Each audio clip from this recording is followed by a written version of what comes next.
Hello everyone. तो बच्चों एक बार मैं फिर से आपके लिए हाजिर हूँ आपके छोटे से सफ़र को आगे बढ़ाने के लिए। ठीक है बच्चों, आपको पता है कि कल क्या हुआ था कि कल थोड़ा सा लाइट का इशू हो गया था, जिस वजह से हम लोग इस चैप्टर को पूरा रिकॉर्ड नहीं कर पाए थे। ठीक है, बस थोड़ा सा छोटा सा पार्ट बचा हुआ है, हम लोग उसको आज फिनिश करते हुए इस चैप्टर को फिनिश करेंगे। ठीक है, जो भी थोड़ा छोटा छोटा मोटा पार्ट बचा हुआ उसको हम लोग आज फिनिश करते हुए करेंगे। ठीक है बच्चों, आगे बढ़ते चलो। तो हम लोग कल कहाँ तक कर लिए थे? ये सारा हो गया था, रिस्पायरेशन वगैरह सब हो चुका है, सारा हो चुका है। कहाँ तक? हाँ, यहाँ तक हो चुका था। ये टॉपिक बचा हुआ था बेटा। देखो, तो शुरू करते हैं। जैसे मान लीजिए कि आप लोग को कल क्या, देखो इससे पहले हम लोग क्या पढ़े थे बेटा कि देखो कि हम लोग ये, क्या ये आपको याद है कि कल हम लोग यहाँ तक पढ़े थे amount of transport of O2 and CO2 during resting and Stearns exercise. ठीक है, किसी भी हेल्दी ह्यूमन में क्या होता है, किसी भी हेल्दी ह्यूमन में 100 ml ब्लड में कितना होता है? 15 ग्राम हीमोग्लोबिन होता है। 100 ml ब्लड में कितना ग्राम हीमोग्लोबिन होता है? 15। ठीक है, तो उस हिसाब से अगर हम लोग आंकड़ा लगाए तो 1 ग्राम हीमोग्लोबिन में अगर देखा जाए तो 1.3 ml O2 होता है। कितना होता है? 1.3 ml O2 होता है। अगर आपसे कोई पूछता है कि 100 ml ब्लड में बताइए हीमोग्लोबिन कितना होगा? 15 ग्राम। ठीक है, 1 ग्राम में कितना ऑक्सीजन? 1.3 ml O2 होता है 1 ग्राम हीमोग्लोबिन में। ठीक है, सिमिलरली उसी तरीके से अगर आपसे पूछा जाए कि 15 ग्राम हीमोग्लोबिन में बताइए कितना ऑक्सीजन होगा, तो 1.34 को हम लोग मल्टीप्लाई कर देंगे किससे? 15 से। तो क्या हमारा आंसर लगभग 20 के पास आ जाएगा? ठीक है, 20 के आसपास आ जाएगा। उसी तरीके से अगर हम लोग अगर देखा जाए तो आप मुझे बताओ 15 ग्राम हीमोग्लोबिन में कितना O2 आया? 20 ml। उसी तरीके से अगर हम लोग देखते हैं तो 15 ग्राम हीमोग्लोबिन कितना में होता है सर? 100 ml ब्लड में होता है। तो 100 ml ब्लड में कितना ग्राम O2 हो गया? 20 ml O2 हो गया। उसी तरीके से, ठीक है, इसी चीज को हम लोग आगे देखते हैं। देखो, अब दो कंडीशन होता है। एक, मान लो तुम आराम से बैठ के पॉपकॉर्न खा रहे हो, मेरा लेक्चर देख रहे हो, ठीक है, तो उस समय तुम मस्त सांस ले रहे हो, तुम कोई एक्सरसाइज वगैरह नहीं कर रहे हो, सब कुछ एकदम नॉर्मल चल रहा है। ठीक है, अच्छा, इसको ना हम दो कंडीशन, एक तो रेस्टिंग कंडीशन, एक है तुम्हारा स्टैंडर्ड कंडीशन। ठीक है, रेस्टिंग कंडीशन क्या है? तुम आराम से बैठ के मेरा लेक्चर देख रहे हो, कुछ नहीं कर रहा, आराम से शांति से बैठे हुए। ठीक है, तो कैसे करेंगे? चलो हम लोग देखते हैं इसको, हम लोग बेस्ट एग्जाम्पल से देखते हैं। देखो, जैसे मान लो कि ये पहले हम लोग रेस्टिंग कंडीशन देख लेते हैं। ठीक है, रेस्टिंग कंडीशन में मान लो ये तुम्हारा विनोद है। क्या है? कौन है? विनोद। ठीक है, और ये विनोद का टोकरी है। ठीक है, इस विनोद की टोकरी में 100 ml ब्लड है। कितना ब्लड है? 100 ml। तो मुझे बताओ कि ऑक्सीजन कितना होगा? सर 20 ml होगा। 20 ml O2 होगा। 20 ml O2 होगा। ठीक है, ये विनोद की टोकरी में कितना O2 होगा? 20 ml O2 होगा। अब ध्यान से देखो, अगर हम टिश्यू को रेस्टिंग कंडीशन में देखें तो अब मुझे बताओ, तुम मान लो कि रेस्टिंग कंडीशन में कोई काम नहीं कर रहे हो, ठीक है, तो क्या तुम्हारा O2 ज़्यादा यूज होगा, कम यूज होगा? सर हम लोग ज़्यादा दौड़ भाग नहीं कर रहे, तो O2 हम लोग का कम यूज होगा, क्योंकि O2 क्या करता है, क्या कहते हैं, O2 लगातार यूज होता है ग्लूकोज में, ग्लूकोज को तोड़ने के लिए। किसके अंदर? ATP प्लस CO2 के अंदर। कहाँ पर? टिश्यू के अंदर। ठीक है, अब मान लो तुम रेस्टिंग कंडीशन में हो तो O2 तो चाहिए, लेकिन उतना ज़रूरत नहीं है। ठीक है, इस चीज़ को अपने दिमाग में तुम फिट कर लो, क्योंकि ये हम लोग कल पढ़ चुके हैं। ठीक है, आगे देखते हैं। अब मान लो कि ये ना तुम्हारा विनोद है, और विनोद की टोकरी में 20 ml O2 है 100 ml ब्लड में। ठीक है, विनोद के पास दो रास्ता। एक रास्ता मतलब मान लो कि ना, मतलब टोकरी में जो भी है वो बेचने के लिए आ रहा है ना, ऑक्सीजन ले लो, ऑक्सीजन इस तरीके का। ठीक है, और यहाँ पे करेंसी जो है ना, तुम्हारा पैसा नहीं है, CO2 है, मतलब CO2 को देके O2 खरीदना है। ठीक है, अब मान लो तुम मुझे बताओ कि यहाँ जो बाबू टिश्यू है रेस्टिंग कंडीशन में, उस समय O2 का यूटिलाइजेशन तो कम है। अगर मैं रेस्टिंग कंडीशन की बात करूं तो O2 तो यहाँ पे कम यूज हो रहा है ना, एज कम क्या कहते हैं, और CO2 भी यहाँ पे, इसका मतलब कम कम, अगर O2 कम यूज हो रहा है, इसका मतलब कम ग्लूकोज जो है वो CO2 प्लस ATP में टूट रहा है, इसका मतलब CO2 भी तो कम प्रोड्यूस होगा। ठीक है, किस में? रेस्टिंग कंडीशन में। ठीक है, अब मान लो कि विनोद आया, क्या कहते हैं, ये करते हुए, ठीक है, और बोला कि ऐसे बोलते हुआ O2 ले ले, O2 इस तरीके से। ठीक है, तो आया और टिश्यू के पास, बोला टिश्यू भैया O2 चाहिए। ठीक है, तो अब टिश्यू के पास क्या है कि O2 तो कम है, मतलब O2 का यूज तो कम है। अब जैसे मान लो जिसके पास ऑलरेडी, मतलब जिसके पास, जैसे मान लो कोई ऐसा दुकानदार है जो मान लो कि जिसका बिक्री कम है, तो वो ज़्यादा थोड़े खरीदेगा। तुम खुद सोचो, इसका मतलब क्या हुआ? ये बोलेगा, विनोद बोलेगा भैया O2 ले लो, तो ये बोलेगा दे दो, लेकिन हमको उतना अभी नहीं चाहिए, क्योंकि हम लोग का, मेरा भी बिक्री नहीं है उतना। ठीक है, तो ये क्या करेगा? अब इस समय, जिस समय रेस्टिंग कंडीशन में विनोद जो आया O2 लेके, ठीक है, उस समय क्योंकि टिश्यू ज़्यादा O2 यूज कर नहीं रहा, तो ये जो है क्या क्या करेगा, इसके पास 4 ml CO2 है, तो ये 4 ml CO2 इसको देगा, और बदले में जैसे ही 4 ml CO2 इसको देगा, ये बदले में 5 ml O2 इसको देगा। किसको? टिश्यू को देगा। मतलब क्या हुआ? इसके पास 4 ml ही CO2 है, तो विनोद ने कितना दिया? 4 ml CO2 दिया। ठीक है, और विनोद उसको कितना ml O2 दिया? 5 ml O2 दिया। किसको? टिश्यू को दिया। ठीक है, अब मुझे बताओ कि यहाँ पर कितना परसेंट डिसोसिएशन हुआ HbO2 का? सर डिसोसिएशन मतलब, अच्छा मुझे बताओ, हीमोग्लोबिन के साथ ही ना O2 आया था। ठीक है, O2 हीमोग्लोबिन के साथ ही आया था, इसका मतलब O2 जो वहाँ से बाहर निकला तो हीमोग्लोबिन टूटा होगा, उसको हम लोग बोलते हैं डिसोसिएशन। क्या बोलते हैं उसको? डिसोसिएशन बोलते हैं। ठीक है, O2 का डिसोसिएशन होगा। ठीक, अब यहाँ पे सवाल ये है कि कितना परसेंट डिसोसिएशन होगा? मुझे बताओ कि अगर 20 ml पहले से था, ठीक है, 5 ml O2 दे दिया टिश्यू को, कितना परसेंट हुआ? 25% हुआ। ठीक है, अच्छा मैं नहीं समझ में आ रहा, देखो, अगर 5 ml दिया, एक बार 5 ml देगा, कितना बचा? 15, फिर 5 दिया, कितना बचा? 10 बचा, फिर 5 दिया, फिर 5 बचा, फिर दिया 5, फिर 5 बचा। अगर इसमें देखो 4 4 5 है, एक 5 उसको दे दिया तो कितना परसेंट हुआ? 25% हुआ। मतलब क्या हुआ? अगर डिसोसिएशन की बात करें हम यहाँ पर HbO2 का, तो 5 मतलब 25% क्या हो गया? डिसोसिएशन हो गया। ठीक है, अब बदले में इसको क्या मिला? 4 O2 मिला। अब देखो जिस समय विनोद जो है तुम्हारा क्या कहते हैं O2 बेचने आ रहा था, उस रोड का नाम है ऑक्सीजनेटेड ब्लड। मतलब आता जो है विनोद वो ऑक्सीजनेटेड ब्लड के थ्रू आता है। मतलब एक रोड है जिसका नाम है ऑक्सीजनेटेड ब्लड, उसके उसके उससे होकर आता है। ठीक है, विनोद ऑक्सीजनेटेड ब्लड के थ्रू। ठीक है, अब यहाँ पर ये अपना मतलब 5 ml बेचा, 4 ml CO2 लेके अब अपना मस्त मगन होकर घर जा रहा है। अब इसका घर जाने का रास्ता जो है वो दूसरा है। घर जाने का रास्ता क्या नाम है? Deoxygenated blood. कितना क्या नाम है? डीऑक्सीजनेटेड ब्लड नाम है। अब मुझे बताओ जिस समय विनोद घर जा रहा होगा, ये कौन है? ये विनोद है, ये विनोद है। ठीक है, जिस समय विनोद वापस घर जा रहा होगा उसके टोकरी में क्या होगा? क्या 20 ml O2 होगा? नहीं सर, 5 ml तो दे दिया टिश्यू को, तो 15 ml O2 बचा। और CO2 क्या पहले CO2 नहीं था, लेकिन अब 4 ml जो CO2 उसको मिला वो भी तो उसके टोकरी में ही होगा। इसका मतलब क्या हुआ? अब विनोद की टोकरी में क्या है? 5 ml क्या है? 15 ml क्या कहते हैं O2 है, और क्या है? 4 ml तुम्हारा CO2 है। समझ आया? ये होता है रेस्टिंग कंडीशन की कहानी। ठीक है, अब इसी चीज को हम लोग मतलब थोड़ा सा मतलब अच्छे से पढ़ लेते। क्या कि जिस समय मतलब विनोद जो जिस समय मान लो कि रेस्टिंग कंडीशन में हम लोग होते हैं, हम लोग के ब्लड में 100 ml ब्लड में कितना होता है? 100 ml ब्लड में 20 ml O2 होता है। ठीक है, उसमें से टिश्यू जो है रेस्टिंग कंडीशन में कितना यूज करता है? 5 ml पर 100 ml क्या कहते हैं O2 यूज करता है, और CO2 वहाँ वापस कितना जाता है? 4 ml CO2 वापस आता है। और किस ब्लड के थ्रू जाता है? डीऑक्सीजनेटेड ब्लड के थ्रू जाता है। होप सो इस कहानी के थ्रू आपको समझ में आ गया होगा। ठीक है, अब दूसरा कंडीशन क्या है? Stearns condition. Sir Stearns condition क्या होता है? जिस समय हम लोग एकदम काम कर रहे होते हैं, नहीं देखते हम लोग दौड़ते हैं तो ऐसे होने लगता है, पूरा एकदम सांस वांस फूलने लगता है। ठीक है, उस समय क्या? अच्छा मुझे बताओ, जिस समय तुम दौड़ रहे होगे, जिस समय क्रिकेट खेल रहे होगे, पूरा एकदम मान लो तुम एकदम जोश में क्रिकेट खेल लो, तो उस समय क्या होगा? आपका जो टिश्यू है उसका ग्लूकोज का ब्रेकडाउन ज्यादा होगा। मतलब क्या हुआ? उस समय O2 की रिक्वायरमेंट ज्यादा होगी। मतलब ये वो दुकानदार है होलसेल वाला, ठीक है, इसका बिक्री बहुत ज्यादा O2 का। ठीक है, तो जैसे ही इसके पास विनोद आया है ना, विनोद कौन से रोड से आएगा? सर ऑक्सीजनेटेड ब्लड के रोड से आएगा। ठीक है, ये कौन है? ये विनोद है। विनोद कौन से रोड से आया? ऑक्सीजनेटेड ब्लड के रोड से आया। ठीक है, विनोद की टोकरी में क्या है? सर 20 ml पर 20 ml O2 पर 100 ml। ये आया अब यहाँ पे टिश्यू के पास। टिश्यू भैया, क्या बोला? टिश्यू भैया O2 लोगे? अब यहाँ पे टिश्यू बोलेगा हाँ O2 तो दे दो, क्योंकि हमको तो अभी बहुत ज़्यादा बिक्री है। तो क्या करेगा?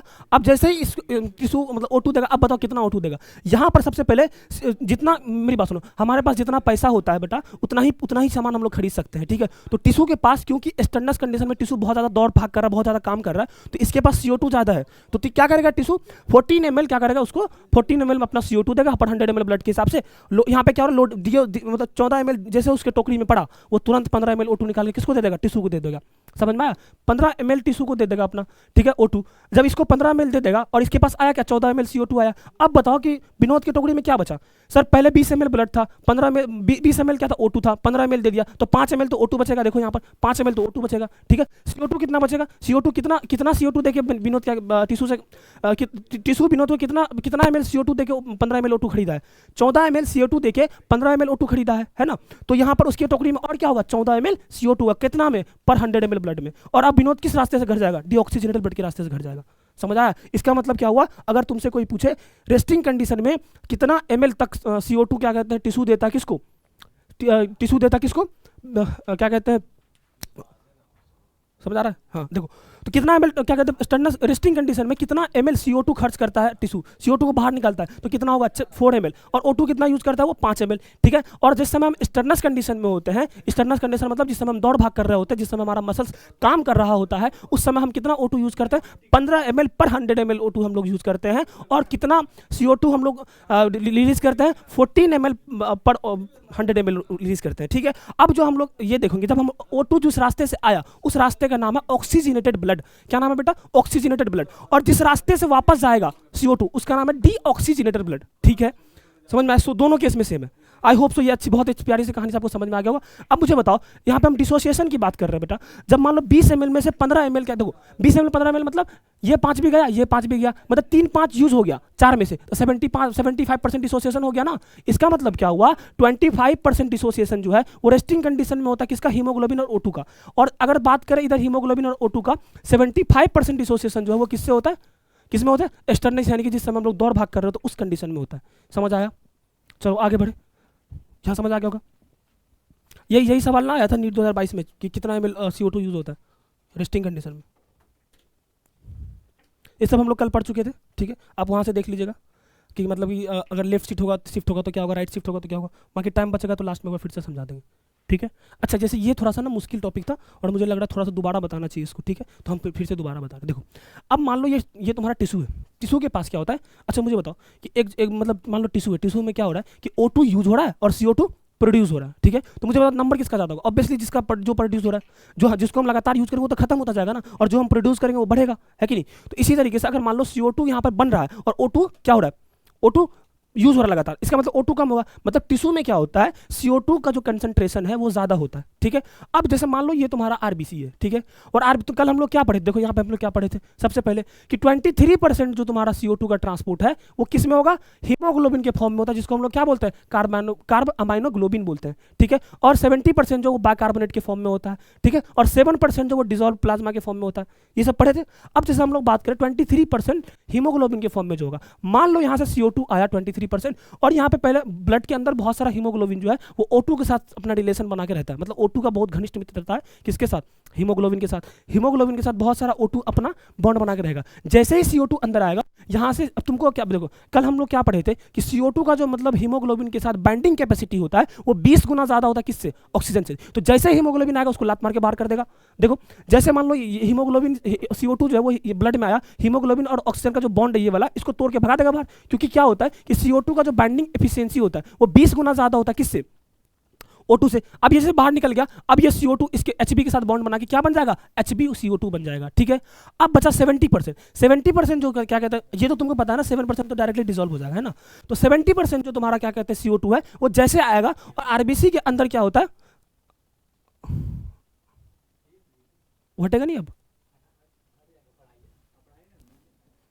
हाँ।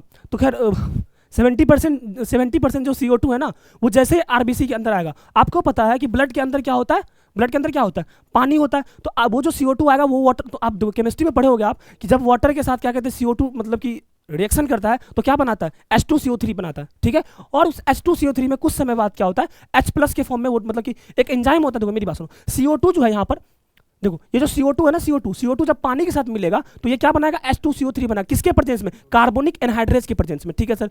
अब कुछ समय बाद H2CO3 जो है वो कार्बोनिक एनहाइड्रेज के प्रेजेंस में ही H+ और HCO3- में रिलीज हो जाएगा, ठीक है बेटा। यहाँ पर इसके जो क्या कहते हैं सरफेस पर ना, RBC के सरफेस पर कुछ मतलब रिसेप्टर लगा हुआ होता है, ठीक है। मतलब ऐसे बोल लो कि कुछ रिसेप्टर लगा होता है जो HCO3 के लिए परमेबल होता है। तो जैसे जैसे HCO3 बनेगा वैसे वैसे बाहर निकलता जाएगा इस परमेबल मेम्ब्रेन के थ्रू, ठीक है।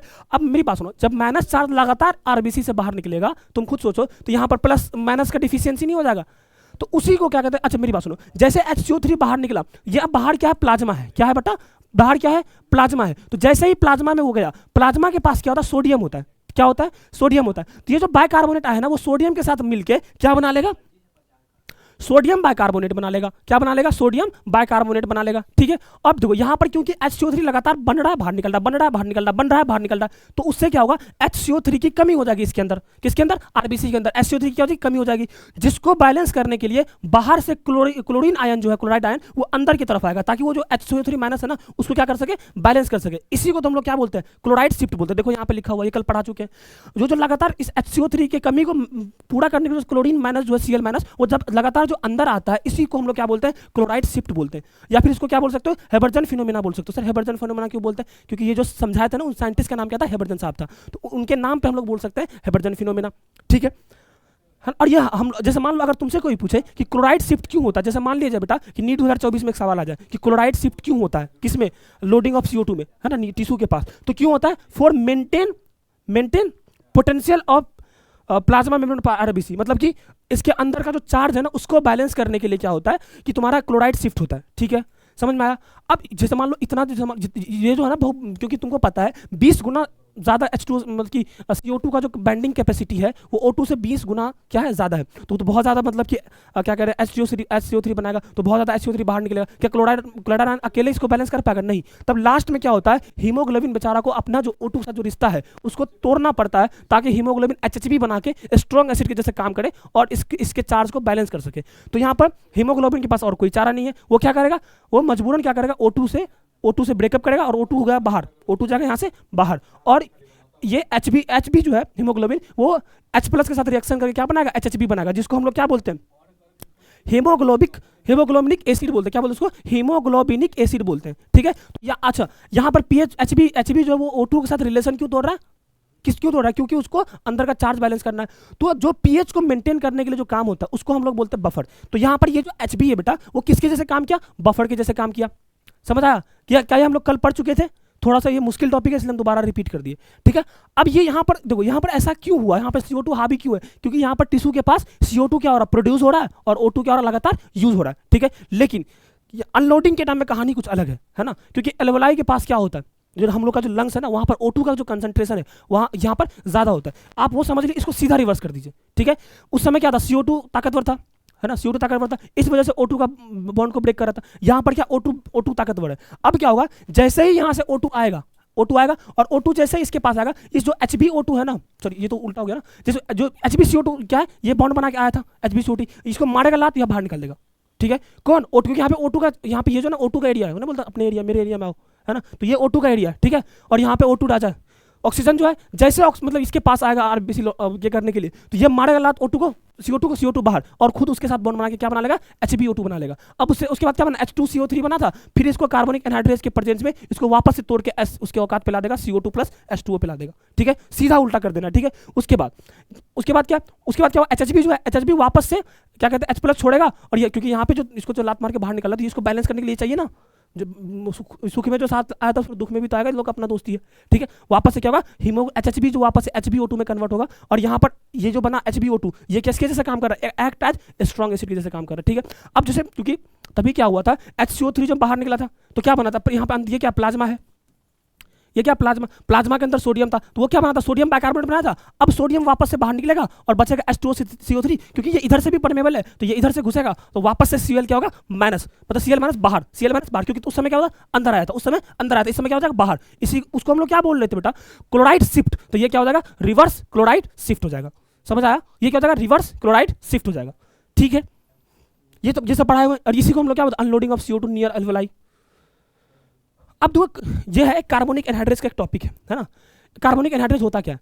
कार्बोनिक एनहाइड्रेस जो है वो एक तरह का एंजाइम है। क्या है? कार्बोनिक एनहाइड्रेस वो एक तरह का एंजाइम है। सर इसके बारे में थोड़ा सा बताइए। देखो, कार्बोनिक एनहाइड्रेस जो है वो, अगर बात करें इसके बारे में, तो ये क्या है?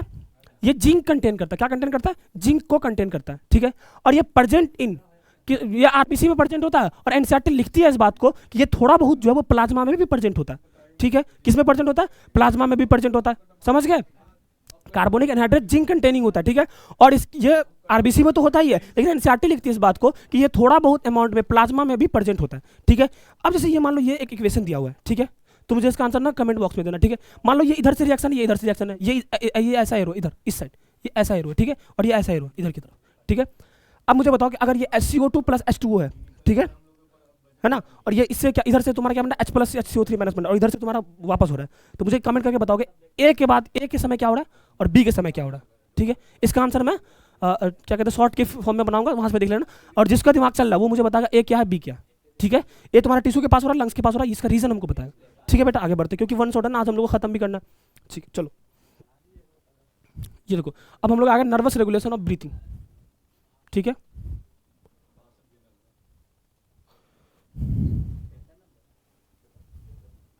देखो तो हाँ, ये क्या है? Nervous regulation of breathing. एक सेकंड बेटा, सॉरी।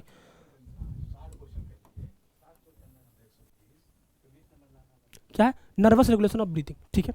अच्छा मुझे बताओ सर, इसका क्या मतलब है? मेरी बात देख, क्या तू जानबूझ के सांस लेता है? जैसे फॉर एग्जांपल मान लिया अभी तू मेरा लेक्चर देख रहा है मस्त, क्या तुम ऐसे याद है तुमको तू सांस ले रहा है कि नहीं ले रहा है? इसका मतलब क्या हुआ कि कहीं ना कहीं हम लोग का कोई मतलब कहीं ना कहीं हम लोग का जो ब्रीदिंग है ना, ब्रीदिंग वो इनवॉलेंट्री है। सर इनवॉलेंट्री क्या होता है? देखो दो चीज़ होता है, एक होता है वॉलेंट्री, एक होता है इनवॉलेंट्री। वॉलेंट्री का मतलब होता है ऐसा कोई भी चीज़ जो हमारे कंट्रोल में हो, ठीक है। इनवॉलेंट्री मतलब क्या होता है? जो हमारे कंट्रोल में नहीं हो। तुम खुद बताओ कि अभी तुम जो मेरा लेक्चर देख रहे हो है ना, या फिर तुम जो मेरे से इंटरेक्ट कर रहे हो, तो क्या तुम अभी तुमको याद है तुम सांस ले रहे हो कि नहीं ले रहे हो? हमारे कंट्रोल में नहीं है ना, वो अपने आप हो रहा है, वो क्या है?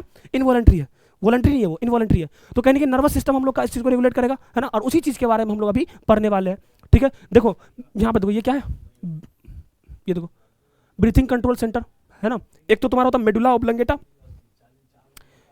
एक क्या होता है? मेडुला ऑब्लंगेटा, और एक क्या होता है तुम्हारा? ये तुम्हारा क्या मेडुला ऑब्लंगेटा, और एक क्या होता है तुम्हारा पोन्स। पोन्स के बारे में आते हैं बाद में, ठीक है। पहले मेडुला ऑब्लंगेटा हम लोग समझते हैं। देखो बेटा अच्छा, मेडुला ऑब्लंगेटा जो है, जैसे मैं मान लो कि इधर देखो, जैसे मान लो ये देखो, ये मान लो तुम्हारा मेडुला ऑब्लोंगेटा, तो इसका दो साइड होगा। अगर मैं इसको डॉर्सल बोलूँ, ऊपर वाले को मैं डॉर्सल बोलूँ, तो नीचे वाला क्या हो जाएगा, वेंट्रल हो जाएगा, ठीक है।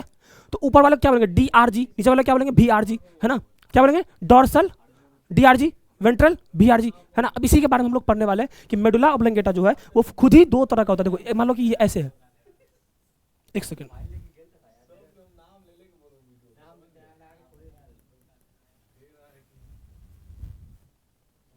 एक सेकेंड, एक सेकेंड,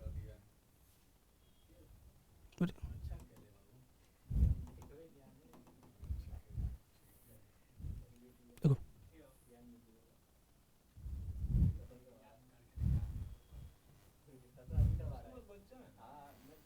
देखो, मान लो ये मेडुला ऑब्लोंगेटा इस तरीके से होता है, ठीक है, और ये ऐसे नीचे से, नीचे वाला,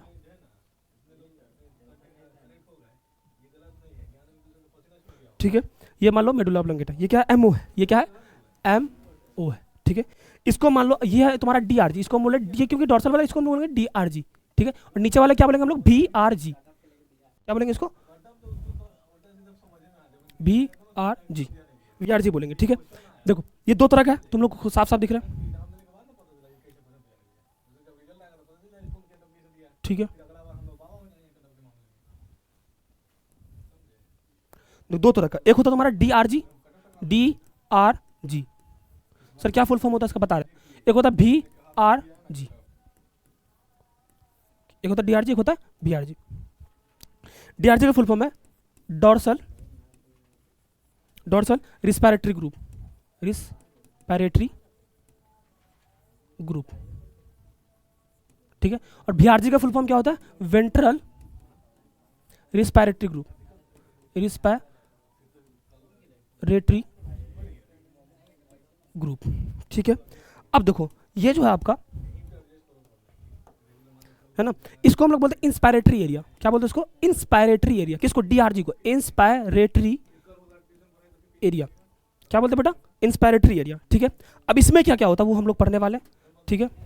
क्योंकि अब इंस्पायरेटरी, देखो मेरी बात सुनो, क्या एक्सपायरेशन को आप कंट्रोल करते हो, वो तो पैसिव है ना, तो वो तो खुद ब खुद हो जाएगा, ठीक है। इंस्पायरेटरी को हम लोग को कंट्रोल करना है, ठीक है। अब देखो इंस्पायरेटरी, एक होता है इंस्पायरेटरी एरिया, देखो अब इसके बारे में हम लोग को डिटेल में पढ़ना है, ठीक है। डिटेल में क्या थोड़ा सा बहुत दिया हुआ है इसमें, ठीक है। एक है तुम्हारा respiratory, respiratory rhythm centre, rhythm centre, ठीक है। दूसरा है कंट्रोल, कंट्रोल, तीसरा इसमें पड़ेगा कंट्रोल कॉन्ट्रैक्शन। अच्छा मुझे एक चीज बताओ, जैसे मान लो ये जो तुम्हारा इंस्पायरेटरी, इंस्पायरेटरी मतलब इंस्पायरेशन, इंस्पायरेशन किस दो मसल्स की वजह से होता है, उसी के कॉन्ट्रैक्शन को कंट्रोल करेगा। पहला क्या तुम्हारा डायफ्राम मसल,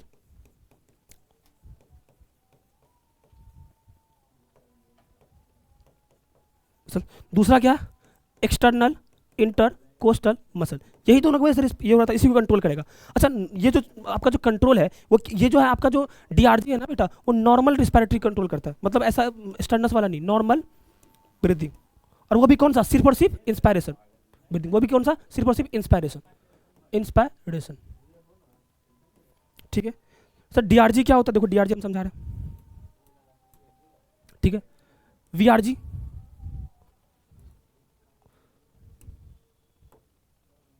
वीआरजी ये कंट्रोल करता है,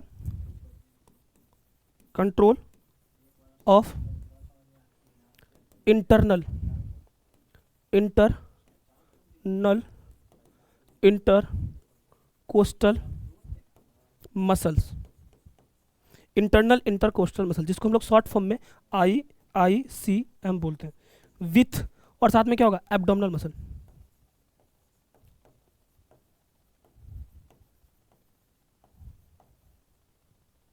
ठीक है। समझ गए यहाँ तक, ठीक है। और ये क्या है, इसको हम लोग एक्सपायरेटरी एरिया बोल सकते हैं, एक्सपायरेटरी एरिया, एक्सपायरेटरी एरिया बोल सकते हैं, ठीक है। मतलब अच्छा मेरी बात सुन ध्यान से, ठीक है। हाँ देखो क्या होता है, जैसे फॉर एग्जांपल कि अगर हम लोग बात करें, देखो हम लोग का जो ब्रीथिंग है ना वो क्या करता है, मेडुला ऑब्लंगेटा कंट्रोल करता है, ठीक है। इसमें दो पार्ट होता है, एक होता है डीआरजी, एक होता है वीआरजी, ठीक है। डीआरजी को हम लोग क्या बोलते हैं, डॉर्सल रिस्पायरेटरी ग्रुप बोलते हैं, ठीक है। ये इंस्पायरेटरी एरिया सिर्फ और सिर्फ किसको कंट्रोल करेगा, इंस्पायरेशन को, ठीक है। मतलब यहाँ पे देखो इस वर्ड का क्या मतलब है सर, रिदम, देखो यहाँ पर इस वर्ड का क्या मतलब है, रिस्पायरेटरी रिदम सेंटर, इसका मतलब ये होता है, रिदम मतलब ये हमारे कंट्रोल में नहीं है, ठीक है, ये कहीं ना कहीं इनवॉलेंट्री है, ठीक है। मतलब हमारा ब्रेन कहीं ना कहीं इंस्पायरेशन को कंट्रोल कर रहा है। जैसे फॉर एग्जांपल मान लो आप अभी मेरा लेक्चर देख रहे हो, क्या आपको ये याद है कि आप सांस ले रहे हैं कि नहीं ले रहे, क्या फिर जानबूझ के ले रहे हो, नहीं, ऐसा नहीं है। इसी को हम लोग क्या बोलते हैं, रिस्पायरेटरी रिदम सेंटर बोलते हैं, ठीक है। अब जैसे मान लो कि ये पूछेगा कंट्रोल किसको कंट्रोल करता है, नॉर्मल ब्रीदिंग को, ठीक है, जैसे इंस्पायरेशन, वो भी कौन सा, सिर्फ इंस्पायरेशन। और ये मतलब कैसे इंस्पायरेशन कंट्रोल करेगा, जाहिर सी बात है कि हमारा जो इंस्पायरेशन है वो दो मसल्स की वजह से हो रहा है, और दो मसल्स में कॉन्ट्रैक्शन की वजह से हो रहा है, कौन कौन सा, डायफ्राम मसल्स और कौन सा, एक्सटर्नल इंटरकोस्टल मसल्स की वजह से हो रहा है। तो इन दोनों के कॉन्ट्रैक्शन को ही कंट्रोल करेगा ना, ठीक है। अब देखो वीआरजी क्या होता है, वीआरजी ये एक तरह का एक्सपायरेटरी एरिया, सर ये तो आप बोले थे एक्सपायरेशन में एनर्जी नहीं पड़ता, देख मेरी बात, फोर्सफुल एक्सपायरेशन का बात कर रहे हैं, नॉर्मल एक्सपायरेशन की बात नहीं कर रहे। जैसे मान लो हम याद करो कल क्या पढ़ाए थे कि फोर्सफुल एक्सपायरेशन जो है वो दो मसल्स की वजह से होता है, इंटरनल इंटरकोस्टल मसल्स, जैसे अभी मान लो जोर से हम फूंक मार दिए तो ये क्या है, एक्सटर्नल, ये क्या है, फोर्सफुल्ली एक्सपायरेशन है, ठीक है। इसके लिए दो मसल्स मेनली रिस्पॉन्सिबल होता है, एक तो इंटरनल इंटरकोस्टल मसल्स, दूसरा एब्डोमिनल मसल। इन दोनों को कंट्रोल कौन करता है, हमारा वीआरजी, कौन सा, वेंट्रल रिस्पायरेटरी ग्रुप, जिसको हम लोग एक्सपायरेटरी एरिया भी बोल सकते हैं, समझ आया। ये तो तुम्हारा इनवॉलेंट्री का बात हो गया, ठीक है। अगर हम वॉलेंट्री की बात करें तो एक माइंड में एक जगह होता है सेरेब्रम, क्या बोलते हैं उसको, सेरेब्रम, इधर कहीं होता है, यहाँ पर यह है सेरेब्रम, सेरेब्रम, ठीक है। अगर कहीं सेरेब्रम की बात करें तो ये अगर ये मान लो ये अगर कहीं कंट्रोल करेगा तो ये वॉलेंट्री होगा, क्या होगा, वॉलेंट्री, ठीक है। और ये जो होता है बेटा ये आपका इनवॉलेंट्री होता है, इनवॉलेंट्री, ठीक है। आगे बढ़े, ये आपका आई होप तो आपको नर्वस रेगुलेशन समझ में आ गया होगा, ठीक है। उसके बाद केमिकल रेगुलेशन, अच्छा एक पॉन्स सेंटर है आगे, देखो बता दे, ठीक है। एक होता है पॉन्स सेंटर,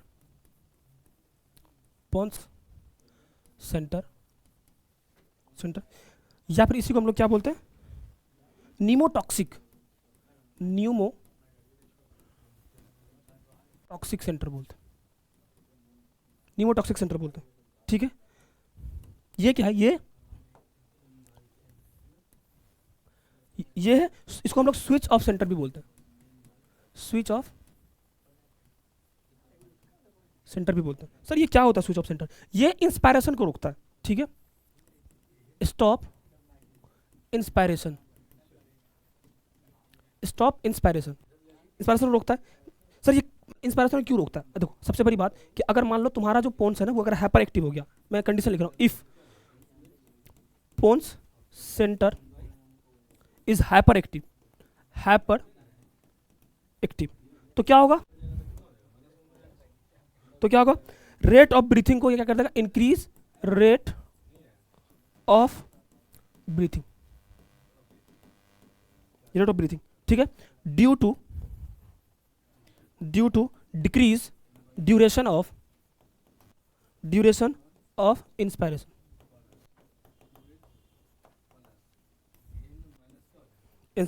ठीक है। देखो मतलब सर ये बॉन सेंटर का काम क्या है, मेरी बात सुनो, सबसे पहली बात स्विच ऑफ सेंटर क्या होता है, जैसे मान ले तो जोर से मतलब मान लो तुम रनिंग कर रहे हो या फिर तुम क्रिकेट वगैरह कुछ भी खेल रहे हो, है ना, या फिर तुम मतलब कहीं स्टर्नस कंडीशन, मतलब रेस्टिंग कंडीशन में नहीं हो, बहुत ज़्यादा दौड़ रहे हो, तंग मार रहे हो, मतलब ऐसे कंडीशन में हो जिस कंडीशन में तुम्हारा टिश्यू में ग्लूकोज जो है वो बहुत तेजी से ब्रेक हो रहा है। देखो O2 तो उसी रेट से जाएगा अंदर, ठीक है, लेकिन अब मान लो कि CO2 का प्रोडक्शन अगर बढ़ गया, ठीक है, अगर CO2 का प्रोडक्शन बढ़ गया तो क्या होगा, CO2 प्रोडक्शन बढ़ेगा तो क्या वहाँ पे CO2 बहुत ज़्यादा हो जाएगा, ठीक है।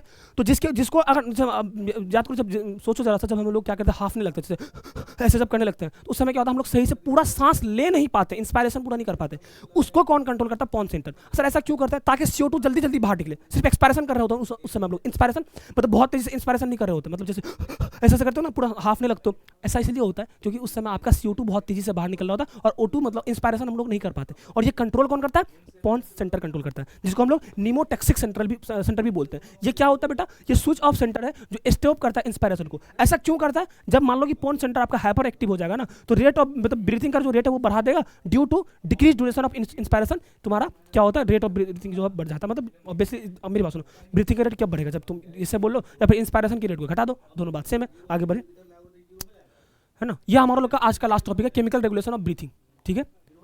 देखो सबसे पहले बेस्ड ऑन कीमो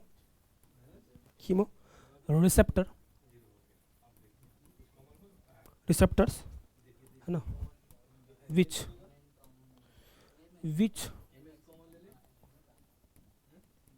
स्विच नहीं, सेंसिटिव लिख लो यहाँ पे, सेंसिटिव, एक second, sensitive for CO2 plus H plus. ठीक है, देखो दो कंडीशन है बेटा। देखो सबसे पहला, अगर मैं इसकी बात करूं, ओहो एक सेकेंड, दो तरह का होता है ये जो आपका कीमो रिसेप्टर है ना, ये दो तरह का होता है बेटा। एक होता है सेंट्रल कीमो रिसेप्टर, एक कौन सा होता है, सेंट्रल कीमो रिसेप्टर।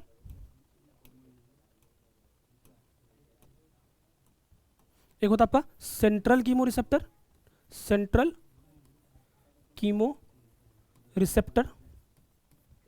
दूसरा क्या होता है, पेरीफेरल कीमो रिसेप्टर। कौन सा होता है, peripheral chemo receptor, peripheral chemo receptor.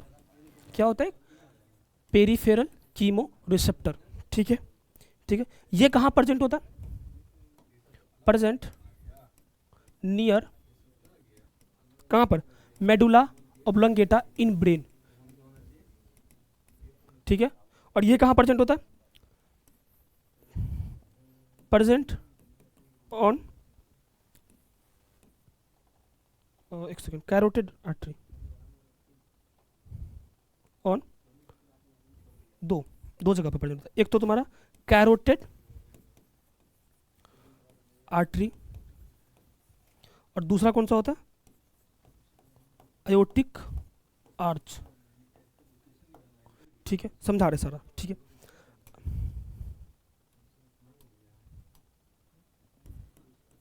If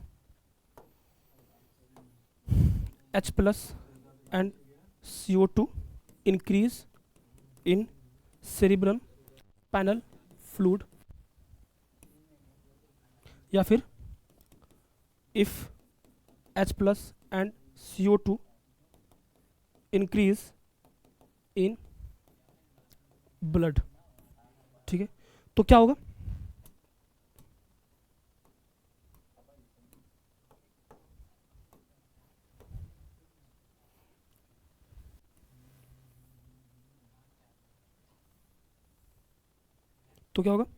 stimulate medulla oblongata.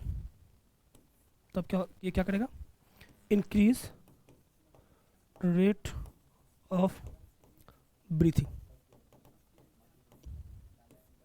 क्या करेगा, इंक्रीज रेट ऑफ ब्रीथिंग। ठीक है, अब समझो ध्यान से, हम समझाते हैं। देखो अच्छा, तुम लोग के घर में वो टंकी है, मान लो तुम्हारा जो टंकी है ना वो 5वें फ्लोर पे। ठीक है, उसमें क्या होता है कि हम लोग ने एक सेंसर लगाते हैं। ठीक, किस लिए लगाते हैं, जिस समय जैसे मान लो कि जब उसमें पानी भर जाता है ना, जब उस सेंसर को पानी टच करता है तो नीचे आवाज़ आता है कि आपका टंकी भर गया है, पानी बंद कर लीजिए, वैसा आता है।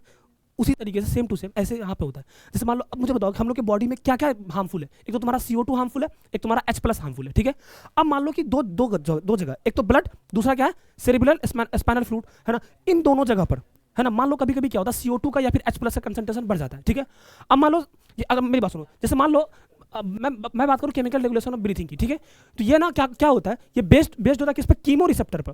किस पे बेस्ड होता है बेटा, कीमो रिसेप्टर पर, जो सेंसिटिव होता है। जैसे पानी के लिए सेंसिटिव नहीं होता, हल्का सा सेंसर में टच करेगा तो नीचे आपका आवाज आएगा, उसी तरीके से ये सेंसिटिव होता है CO2 प्लस H प्लस के लिए। ठीक है, कौन, कीमो रिसेप्टर खुद दो तरह का होता है, एक होता है तुम्हारा सेंट्रल कीमो रिसेप्टर और दूसरा कौन सा होता है, पेरिफेरल कीमो रिसेप्टर।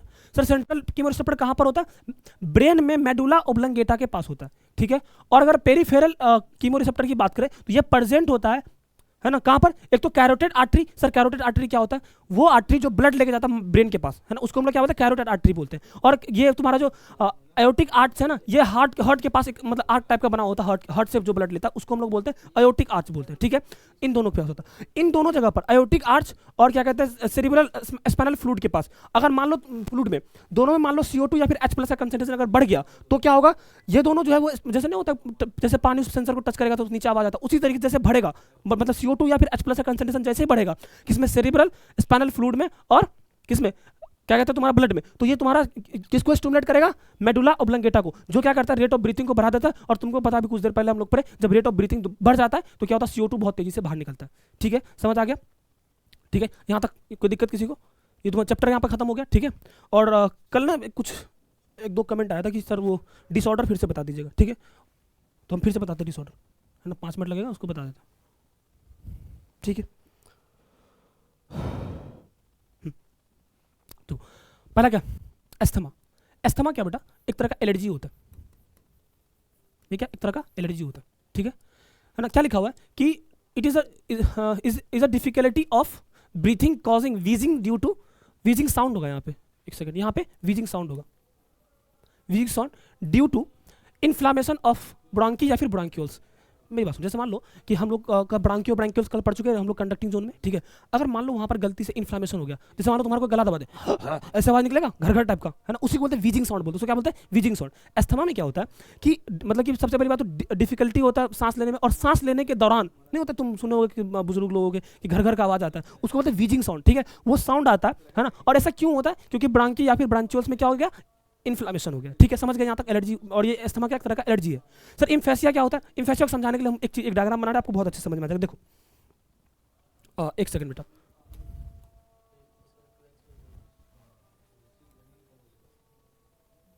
क्या बन गया,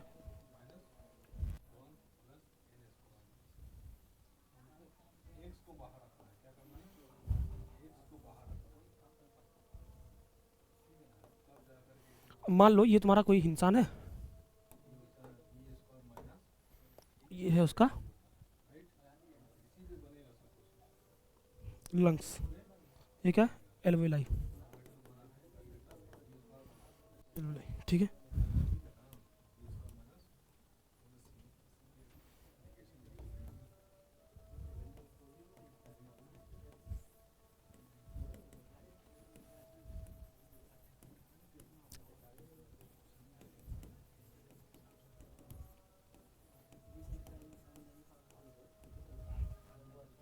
देखो बेटा ये तुम्हारा कोई इंसान है ना, और यहाँ पे मान लो ये पी रहा है cigarette,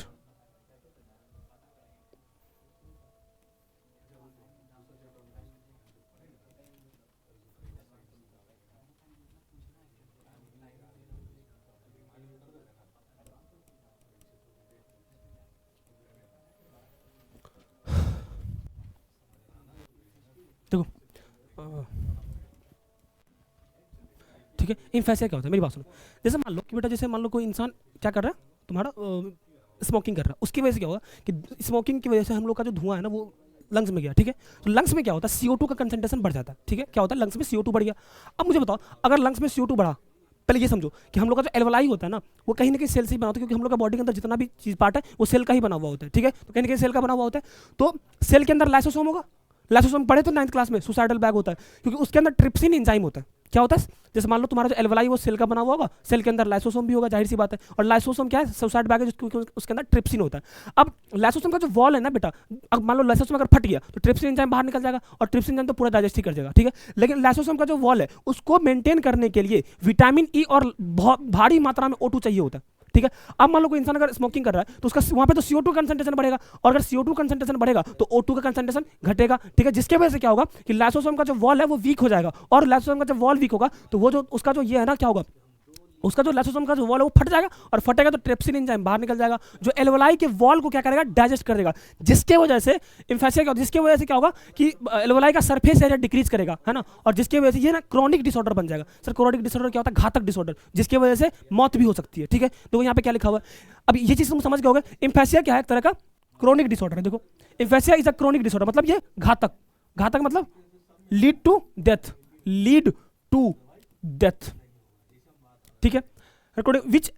Which alveolar wall are damage, alveolar wall damage हो जाएगा, जाहिर सी बात है ये यहाँ पे सेल होता है और यही डैमेज हो जाएगा, ठीक है, जिसके वजह से which respiratory surface is decrease, है ना, one of the major cause is this cigarette smoking, ठीक है।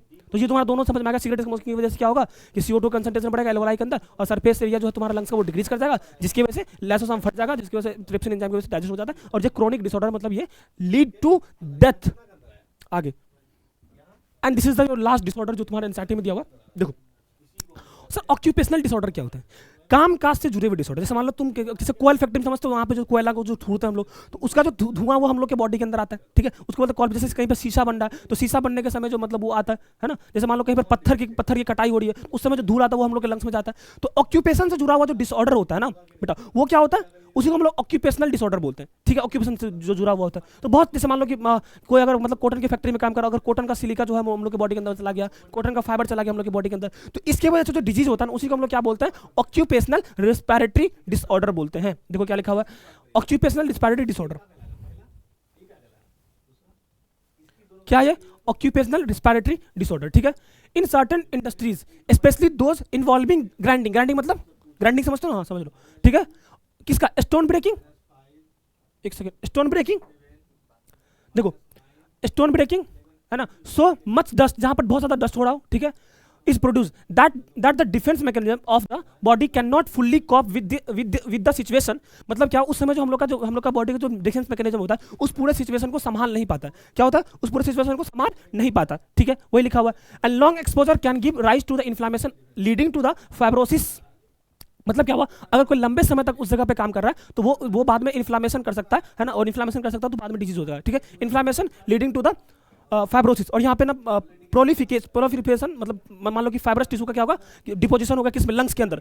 प्रोलिफिलेशन मतलब क्या होता, फाइब्रस टिश्यू का जमा होना एक जगह पर लंग्स के पास, तो लंग्स में अगर फाइब्रस टिश्यू का इकट्ठा होगा तो उसके वजह से कोई ना कोई बीमारी हो सकता है। और क्या लिखा हुआ है, एंड दस कॉजिंग सीरियस लंग्स डैमेज, है ना, worker in such industries should wear protective mask, समझ में आया कि मतलब फाइब्रस टिश्यू जा सकता है और ऐसे ये मतलब कि लंग्स के लिए एक बहुत ही कॉजिंग डैमेज वर्क, और इसके लिए क्या चाहिए, वर्कर को एक प्रोटेक्टिव मास्क यूज करना चाहिए, समझ आ गया ऑक्यूपेशनल डिसऑर्डर, ठीक है बेटा, है ना। उसके बाद क्या है, न्यूमोकोनोसिस, है ना, ये क्या होता है, इसमें क्या होता है, इसे ना कोल्ड डस्ट की वजह से होता है, किसकी वजह से, कुछ नहीं है, बस कोल्ड डस्ट की वजह से। पढ़ो क्या लिखा, pneumoconiosis is a term that can refer to any chronic lungs condition cause by the inhalation of dust और टॉक्सिक फाइबर, मतलब क्या अगर डस्ट को मतलब कोई इनहेल कर रहा है या फिर टॉक्सिक फाइबर को इनहेल कर रहा है ना, कोल वर्कर ऐसा करते हैं, जिससे उसको हम लोग वो क्या करता है, इनहेलेशन मतलब कोल्ड डस्ट की वजह से जो होता है उसको हम लोग क्या बोलते हैं, नीमोकोनियोसिस बोलते हैं, नीमियोकोनियोसिस बोलते हैं, क्या बोलते हैं उसको, नीमियोकोनियोसिस बोलते हैं, ठीक है।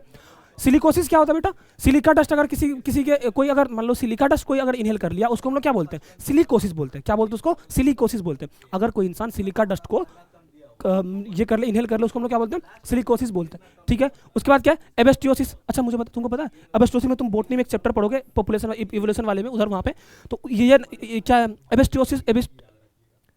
एबेस्टोसिस को भी ना क्रोनिक डिसऑर्डर बोलते हैं, क्या बोलते हैं, क्रोनिक डिसऑर्डर, मतलब ये भी घातक डिसऑर्डर है, ठीक है, कौन, एबेस्टोसिस, ठीक है, कॉज्ड बाय क्या है, caused by the inhalation of asbestos, है ना, एबेस्टोसिस, ठीक है, एबेस्टोस के इनहेलेशन से क्या होता है, एबेस्टोसिस हो जाता है और ये भी क्रोनिक डिसऑर्डर है। उसके बाद क्या, बैसियोसिस, ये बैसियोसिस क्या होता है, caused by inhalation of cotton fibre, मतलब अगर मान लो तुमसे सवाल ये नीट में पूछ दे कि कॉटन फाइबर के इनहेलेशन से क्या होगा, तो क्या हो सकता है, क्या हो सकता है, बैसियोनोसिस हो सकता है, ठीक है। यहाँ पर आपका पूरा चैप्टर अच्छे से खत्म हो गया, ठीक है, और मैंने जो आपका जहाँ पे डॉट था, मैंने कल व्हाट्सएप पे जो मैसेज किए थे सबका हम एकदम अच्छे से क्लियर कर दिए डिसऑर्डर, आई होप आपको पूरा अच्छे से क्लियर होगा, ठीक है। चलो ठीक है भाई, पढ़ाई करते रहो, ठीक है, ये चैप्टर आपका 100% खत्म होगा, कुछ भी नहीं छोड़े हम, ठीक है। आप एनसीईआरटी का एक एक वर्ड मिला सकते हैं, उसके बाद पूरे चैप्टर को अच्छे से देखो, देन आप एनसीईआरटी रीड करो, उसके बाद आप बैठो एमसीक्यू लेके, मतलब पीवाईक्यू किसका, नीट का, और वहाँ से पूरा आप सॉल्व करो, आपको सारा सवाल बन जाएगा। चलो थैंक यू सो मच, पढ़ाई करते रहो।